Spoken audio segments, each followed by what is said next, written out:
à tous, salut à toutes. Actualité africaine. Nous allons commencer par le Mali. Les torchons brûlent actuellement entre Bamako et Alger. Entre Bamako et Alger, rien ne va. Les relations diplomatiques sont au bas niveau depuis 3 jours actuellement. Il faut noter que l'Algérie d'Abdelmadjid Tebboune et le Mali d'Assimi Goïta le colonel, ce sont deux États amis et frères de longue date, de plusieurs années ou de plusieurs siècles. Ce sont des amis, des pays intimes, des pays qui se soutiennent mutuellement à chaque crise. D'abord, on remonte très loin dans l'histoire, au moment de l'occupation française de l'Algérie, où la France considérait l'Algérie comme le prolongement de la France. Au moment des indépendances, la France avait confisqué l'Algérie, dont elle avait considéré l'Algérie comme le prolongement de la France. Mais les Algériens ne se sont pas laissés faire. Ils se sont organisés en mouvement de résistance. Ils ont créé des bataillons, des combattants de résistance pour pouvoir libérer l'Algérie. Et dans leurs combats, ils avaient le soutien parfait de Bamako, le soutien parfait des autorités maliennes. Jusqu'à ce que le territoire malien était considéré comme la base arrière des combattants algériens. C'est-à-dire, les combattants algériens étaient obligés de se réfugier ou de se retrancher sur le territoire malien afin de mener les combats contre l'envahisseur, contre les colons français. Les territoires maliens comme Kidal, comme Tombouctou, comme Gao, étaient des territoires exclusivement réservés aux Algériens pour pouvoir se préparer, pour se former, afin de pouvoir poursuivre leur combat contre l'envahisseur. Donc le Mali a joué un rôle très déterminant à cette époque-là, de la libération de l'Algérie contre le colon français. Et cet appui logistique, local et territorial du Mali a permis vraiment à l'Algérie de pouvoir vaincre l'occupant français et a finalement obtenu son indépendance. Ça, il faut noter l'histoire, il faut remonter à l'histoire avant de comprendre le présent, il faut comprendre le passé. Et à partir de là, on peut aussi envisager l'avenir. Mais l'histoire également récente du Mali, il faut noter que avec le coup d'État d'Assimi Goïta contre l'ancien président malien Ibeka, Ibrahim Boubacar Keïta, le Mali était isolé sur la chaîne internationale et même régionale. Donc la communauté des États de l'Afrique de l'Ouest, la CEDEAO, avait imposé au Mali des sanctions très rigoureuses, traitées par les autorités maliennes de sanctions illégales et inhumaines à cette époque-là, puisqu'il avait un embargo total sur le territoire malien, suite à ce coup d'État. Mais il faut noter que l'Algérie aussi, à son tour, a joué un rôle déterminant ou un rôle très important qui a permis également aux Maliens et aux autorités maliennes de pouvoir maintenir le cap, également de résister aux sanctions de la CEDEAO. C'est aussi important à noter, parce que l'Algérie était le seul pays qui avait laissé son espace, sa frontière ouverte avec le Mali, où le Mali pouvait faire toutes ses transactions ou ses mouvements de façon très libre. C'était l'Algérie qui l'avait fait. Et cette frontière ouverte entre l'Algérie et Bamako ou Mali à cette époque a permis aux autorités maliennes vraiment de pouvoir se soulager et de pouvoir tenir le coup de la sanction de la CEDEAO. Donc suite à ces deux événements d'appui, d'assistance mutuelle entre le Mali et l'Algérie, il faut noter que ce sont des pays amis et frères et qui se soutiennent très mutuellement. Mais ces 3 derniers jours, qu'est-ce qui ne va pas entre ces deux États amis et frères? Les tensions sont montées d'un cran. Les torchons sont en train de brûler actuellement. C'est quoi le problème? Il faut noter qu'en 2015, il y avait un accord signé entre l'État malien d'Ibeka et les rebelles Touaregs de Kidal, parrainé par l'Algérie et également cautionné par la France. Maintenant, cet accord, appelé même l'accord d'Alger, devait permettre au Mali de maintenir un peu la stabilité et la sécurité de la région avec cet accord d'Alger. Mais il faut noter qu'au fil du temps, cet accord n'a pas donné résultat.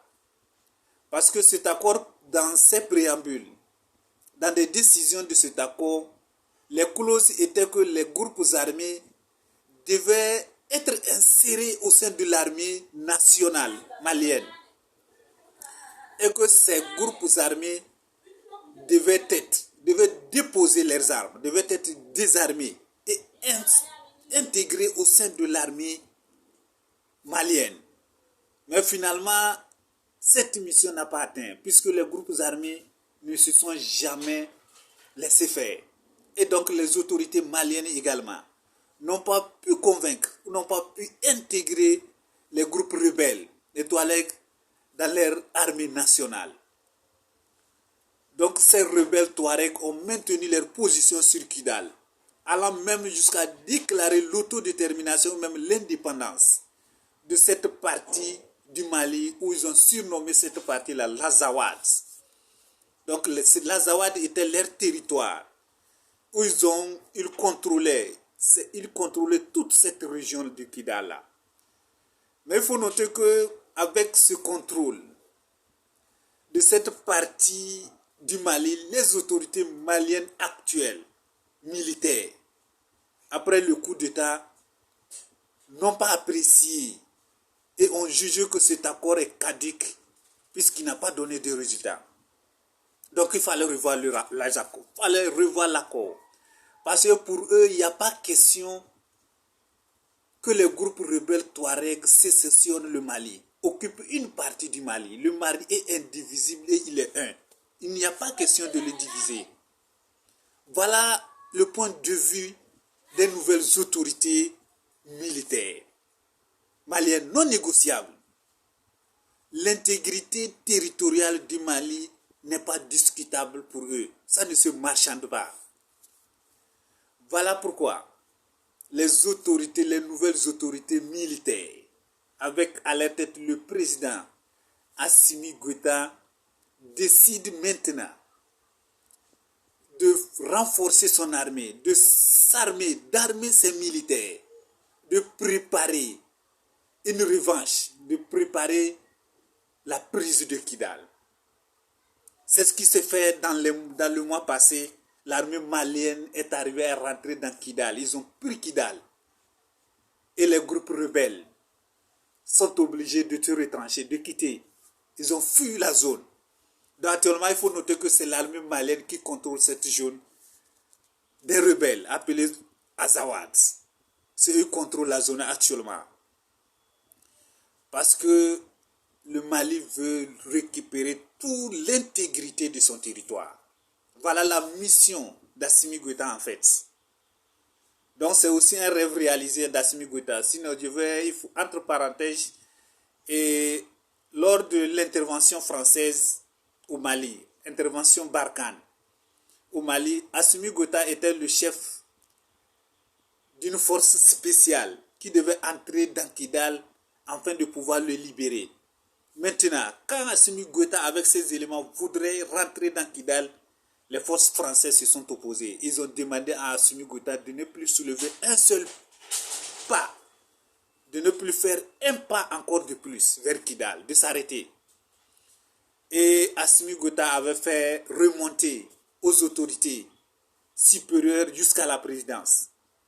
Et le président d'alors, Ibeka, avait ordonné à Assimi Goïta d'exécuter, de se soumettre aux ordres, aux exigences des forces françaises, de ne pas avancer vers Kidal. Et c'était un fait marquant pour Assimi Goïta. Assimi Goïta n'a pas consommé. Comment est-ce que nous, militaires maliens, nous voulons récupérer la totalité de notre territoire? On avait la force qu'il faut pour marcher sur Kidal, récupérer Kidal. Et vous, nos alliés français, qui sont censés venir nous aider à recouvrir l'intégrité de notre territoire, vous nous demandez de ne pas rentrer dans Kidal. Qu'est-ce qui ne va pas? Assimi Goïta, à cette époque, était très remonté contre l'armée française et même contre les autorités maliennes, mais n'avait pas les moyens. Donc, ils étaient obligés d'exécuter les ordres. Ils ont fait marche arrière, se sont repliés. Ils n'ont pas pu marcher sur Kidal. Maintenant, quand Assimi Goïta, avec ce fait, il est allé se repréparer. Et là, quand il est allé se repréparer, il est revenu, au lieu d'aller vers Kidal, ce qu'il a fait en premier, il a marché sur la présidence. Il a destitué Ibeka. Et puis il a pris la tête de la présidence. Donc désormais, les décisions, c'est eux qui prennent. C'est important de le souligner. Puisque les décisions prises au sommet des États, c'est cette décision qui détermine la grandeur et l'autorité et la puissance d'un État. Voilà pourquoi Assimi Goïta, à partir du moment où c'est eux qui décident maintenant de quoi faire au Mali, ils sont arrivés en quelques mois seulement de transition à s'armer et à envahir Kidal, à pouvoir récupérer Kidal. Donc, c'est un rêve réalisé d'Assimi Goïta. Maintenant, c'était une parenthèse. On revient maintenant sur les tensions qui existent actuellement entre le Mali et l'Algérie. Maintenant, ces derniers jours, le ministère malien des Affaires étrangères s'insurge contre les autorités algériennes. Jusqu'à ce que le ministre malien des Affaires étrangères, Abdoulaye Diop, a convoqué l'ambassadeur algérien au Mali pour l'instituer, pour lui faire savoir son mécontentement face au pouvoir d'Alger, face à la présidence d'Alger. Maintenant, qu'est-ce qui était le problème? Qu'est-ce que le pouvoir d'Alger a fait jusqu'à ce que le Mali convoque son ambassadeur? C'est ça, vous devez savoir. Le président algérien, Abdelmadjid Tebboune, a reçu en audience les chefs rebelles Touareg, vaincus de Kidal, plus l'éminent imam Diko malien, à Alger, pour une concertation, sans en notifier aux autorités maliennes.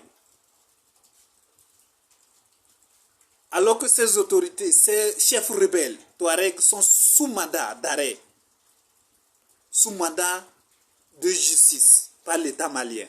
L'État malien a émis un mandat d'arrêt contre ces rebelles Touareg. Mais il se fait que le président algérien reçoit ces mêmes Touareg, chefs rebelles, considérés comme terroristes par l'État malien. Il les reçoit au palais, en Algérie. C'est ce que le Bamako n'a pas consommé. Bamako n'a pas consommé cela. Donc il demandait l'explication des autorités algériennes. Les autorités algériennes, après cette convocation, eux aussi, à leur tour, convoque l'ambassadeur malien en Algérie, aussi pour l'explication.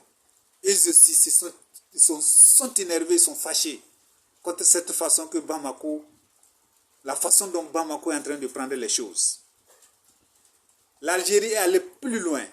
Après avoir convoqué l'ambassadeur malien à Alger, il est allé jusqu'à rappeler son ambassadeur du Mali pour consultation. Alors Bamako aussi riposte et demande également à son tour son ambassadeur algérien de revenir au Mali. Voilà comment la situation est en train d'évoluer très rapidement.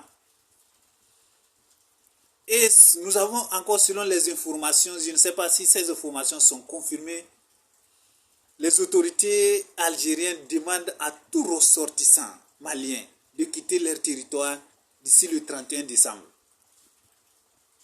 Si cette information s'avère réelle, vérité, une vérité, ça voudrait dire que les tensions sont allées sont en train là où va la situation risque de s'exploser dans les jours à venir. Mais moi, ce que je voudrais noter ici, c'est moi mon point de vue. Il va falloir que ce sont les amis de longue date. Alger, Bamako, il faut qu'ils reménagent leurs efforts. Il faut qu'ils rentrent dans les tractations, dans les négociations. Ce sont des incidents. Mais ces incidents peuvent toutefois être dissipés si la volonté de part et d'autre est sincère. Donc il faut que de part et d'autre, qu'il y ait les tensions, qu'ils baissent la température, que chacun de son côté mette en tout cas de l'eau un peu dans son verre, comme on le dit, pour pouvoir en tout cas trouver un terrain d'entente sur cette affaire. Parce que ce sont des amis de longue date qui s'appuient mutuellement, qui se soutiennent mutuellement. Donc rien ne peut les diviser. Alors, tous ceux qui me suivent, africains ou internationaux, veuillez vous abonner à la chaîne.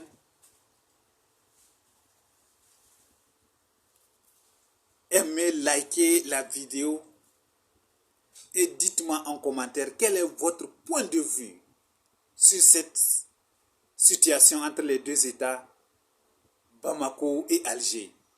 Cette situation, quel est votre point de vue?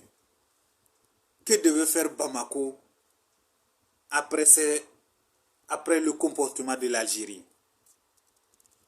Alors, jusqu'à présent, à l'étape où nous sommes, voilà comment la situation évolue. Dans les jours à venir, nous aurons plus d'informations et nous viendrons aussi vous les notifier.